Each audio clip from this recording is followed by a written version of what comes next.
Hello, Internet. It is I, the Malik Aaron, and welcome back to Box Office Predictions. Today, we're going to be talking about The Strangers Chapter 2. So, as usual, we're going to be going over the pros and cons. So, let's get to it. Pros. So, this is part of The Strangers series. Started with this small little movie called The Strangers, 2008. Did very well. Seemed like it was just going to be like a standalone thing, but then someone decided, nah, this needs a sequel. So then they made Strangers Prey at Night in 2018, which I guess did all right considering the circumstances. And then they said, no, that's not enough. We need to try it again. But this time, we're going to make 3 movies, a whole trilogy filmed back to back to back.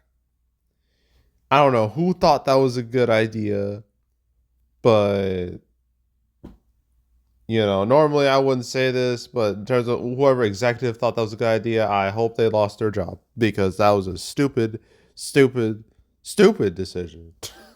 It was a decision nobody asked for. And that's how we resulted in Strangers Chapter 1 here. And yeah, this movie was very, very poorly received, but despite that, for some inexplicable reason, this movie was successful. I don't know why people watched this movie, but they did. It opened with 11.8 million and made 35 million domestically, 47 million worldwide on a budget of 8.5 million. That's obviously a success. And when it comes to Lionsgate, I believe it was like one of the 2 movies they released in 2024 that wasn't a total embarrassment. So that says a lot right there. So yeah, so because people watched Chapter 1, like for some reason, it very much justified the rest of the trilogy. And it was supposed to all come out in 1 year. Could you imagine? I would have had to talk about The Strangers 3 times in 1 year. Ooh. I would not have been happy. But instead they decided to space them out, thankfully. And now we got Strangers Chapter 2 having a release date that was supposed to be for Saw 11, but that movie basically torpedoed itself. And, now it's like, over. So I guess they're just like, well, we got to put something in this spot. So they put Strangers Chapter 2 in that spot. So yeah, I guess the success of Strangers Chapter 1, the box office success at least, I'll label that as a pro. I guess the Strangers as a whole, like, they made like money, so that's a pro too. Um, I don't think there's any. Is there any other pros really? I'm struggling. I'm trying to think. I guess there's no like big horror movies. I know there's Black Phone 2, and that's like 3 weeks from now, which is a horror movie you should see beside other than this, besides this. Um, but yeah, there's no real direct competition. Him, I feel like it's gonna crash and burn this weekend. So there's really like no real options out there. I guess there's like Bone Lake next week, but I don't know how well that'll do. But in terms of direct competition, it's not too bad. It's not too severe, so I'll label that as a pro. And that's it for pros. Okay, cons. Ooh, people do not like this movie. Go figure. I mean, with all these movies being made one after another, like there's a very low chance there's going to be like a big quality spike. Like if part one's going to be bad, then by extension, part 2 and 3 are going to be just as bad, if not worse. And that's what happened. So reviews 15%. That is terrible, just straight up dismal. And its audience reaction is a 57%, which is also dismal. And its cinema score C minus, again dismal. That's the same grade him got. And like horror movies and have a bad time with cinema score, but They usually get like C's, but a C minus, that's like lower than average. So that means whoever watched this movie, like the people who watched it, really didn't like it. So yeah, word of mouth across the board is trash, absolute trash. So that's a con right there. Another con is the fact that making a sequel to a bad movie is a huge risk because historically, people who watched the first movie didn't like it. They're not going to want to risk watching another one because they don't want to get burned again. And there have been plenty of examples of this. Some of the most famous examples is the early 2000s Tomb Raider movies with Angelina Jolie. We have the first one, despite being trashed by critics, it made money, mainly because of the popularity of Lara Croft at the time. It made a lot of money. So naturally, let's make a sequel. And they did in 2003 with Cradle of Life. That movie flopped. Despite like an increased quality, it did way worse than the first movie.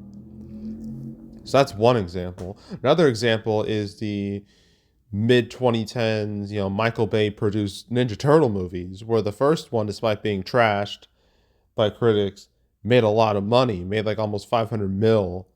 And then they made the sequel, despite being, better. I disagree with that. But despite being reviewed better, it did way worse. It made like half as much.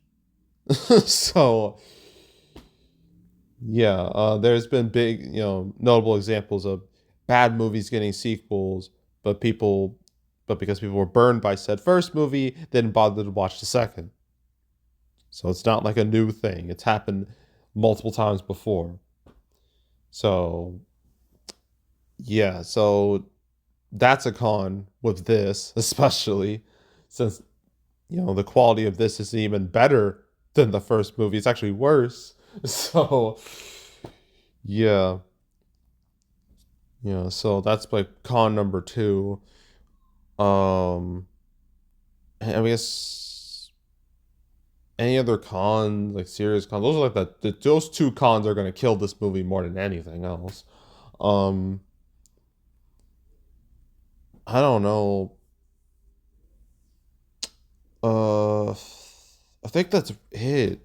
Really, there's not a whole lot to say about this movie, but yeah, I think I mentioned like the main two cons of it. So I guess we'll just go straight to predictions. So opening weekend is projected to hit 5 to 6 million, which is half as much as the first. So again, this example of how making a sequel to a bad movie is just not a good idea. Unless there are rare exceptions. Unless the fan base is just locked in the whole time, like say for Twilight, for example. The quality be damned, all those movies were hits. All those movies were blockbusters because it had like a built-in audience. This never had such a thing, so never had that advantage. Um, but yeah, 5 to 6 million opening weekend. Its total, I feel like it's gonna have a very short life. I'm expecting between 10 to 15 million, probably on the lower end. And fortunately, it's cheap enough to where chapter 3 will probably happen, but I feel like that might do even worse. So yeah, but we're likely going to see chapter 3 anyway, to the dismay of everyone. So yeah. Yeah, but less people are watching this than the first one, so good job, society. And that's it. Okay, that's it for the weekend and September. September was a very interesting month. I mean, it started out spectacularly and then it just took a nosedive after that. But it was definitely better than I expected it to be. Now we move on to October, and October has a shit ton of movies. Good fucking God, man. Look at October 3rd. Okay, I'm just going to make some things clear. What movies I'm going to talk about, what movies I'm not going to talk about. Avatar The Way of Water is re-released. Not going to talk about it. Because I already talked about the movie when it released. I'm not going to do it again. Sure, Avatar Way of Water has like fire and ash footage attached to it, but I'm not going to talk about it again. So I'm ignoring that.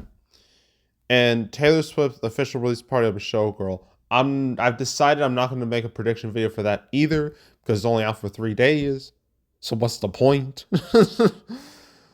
But I will talk about them in my box office recap video for October. I'll do that, but I won't make prediction videos for either of them because they're not going to have like real, like legitimate runs. And plus, I don't want to talk about Avatar: Way of Water again. I only talk about movies like again under like specific circumstances. Like if it's like a big anniversary, in the case of Jaws, or just like special features attached to it, like say Spider-Man No Way Home, the more fun edition. But in the case of this Avatar Way of Water, where it's just the same movie, no, not gonna talk about it. Not gonna talk about Taylor Swift either. So I'm gonna talk about the others if I can. I'm very interested in talking about Smashing Machine though. Then October 10th, we got all these movies. Tron Ares will likely be the big movie of October. We'll see how much damage the whole Jimmy Kimmel shit show will do on the movie. I don't think it'll be too much damage. I mean, Tron Ares was never expected to be like this billion-dollar movie. So yeah, but we'll see what happens with that. Then October 17th, way too many movies are coming out. Black Phone 2, I'm interested in that. We'll see if that reverses, Blumhouse's misfortunes. If that breaks like their losing streak. But Good Fortune also looks very interesting. Then October 24th, Mortal Kombat 2 was supposed to come out this weekend, but then they moved it to May of next year. So it kind of leaves like a bit of a hole. But thankfully Taylor Swift was able to fill that up with her, a last minute release of the Showgirl movie.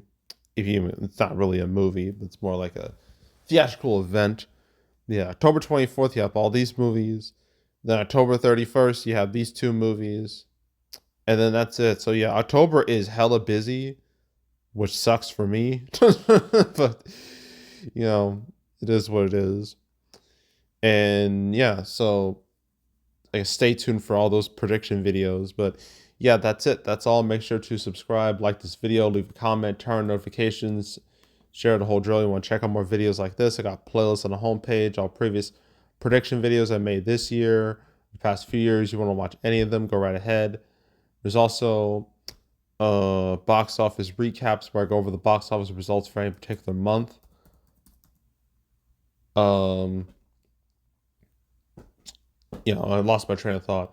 My summer 2025 recap videos, I made both of them, part 1 and 2, earlier this week, so you can go watch those.